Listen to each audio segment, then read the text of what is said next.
Welcome to this Word of Hope. It's Tuesday, July 29th.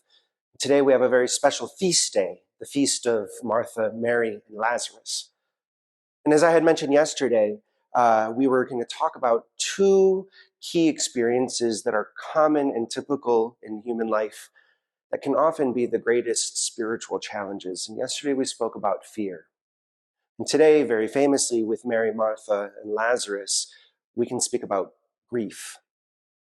And how grief sometimes shades the eyes of being able to see the things of God. We had that continuation of yesterday's first reading story, and Moses, in many ways, is grieving. He's grieving for his own people, the possible death for what they had done in breaking a promise with God, in turning to this idol. Then we have Mary and Martha having to speak to Jesus, who they had believed was the Son of God. And even Martha professes this in our reading. I know you are the Son of the living God. You are the Messiah. And I know my brother will rise on the last day. And you get those sort of typical responses to what might have been just sort of rote consolation from others. But then what you have here with Moses and with Jesus is something about how he enters grief specifically. With Moses, and if you look at the reading, and I encourage you to take it out, you'll see that the way Moses speaks and he addresses God is through Lord. And what he's doing there, and you'll see it, it's all capital letters. Wherever you see this in your Bible, capital L-O-R-D, what you should know is that in the original Hebrew text, that is the very name of God that he received on Mount Sinai in the burning bush. So he's not just calling out, oh Lord, oh God, oh God.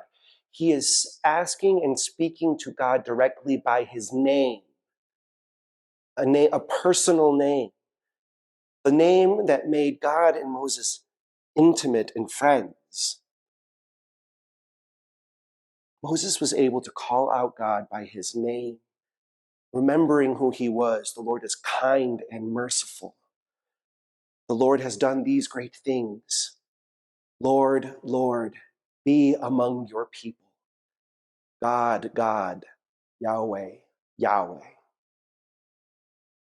Jesus sees Mary and Martha in the midst of their grief, and they were able to speak intimately to God directly. And Jesus converses with them. And they call Jesus by name. Jesus, where were you? Where were you when my brother died? You could have prevented this. And Jesus said, do you believe that I am the way, the truth, and the life? It comes through me. And Jesus joins them in their grief and was able to provide life. And in the end, better than just a resuscitation of their brother to be with them right there, but resurrection in the end for all of us, a life eternal. So when we are either afraid or we're grieving and we wonder, where is God?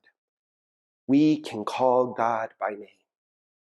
We are asked to call God by name and allow him to respond tenderly and kindly with the reminder of who he is. And we can trust in his love, his power, and his mercy. God bless.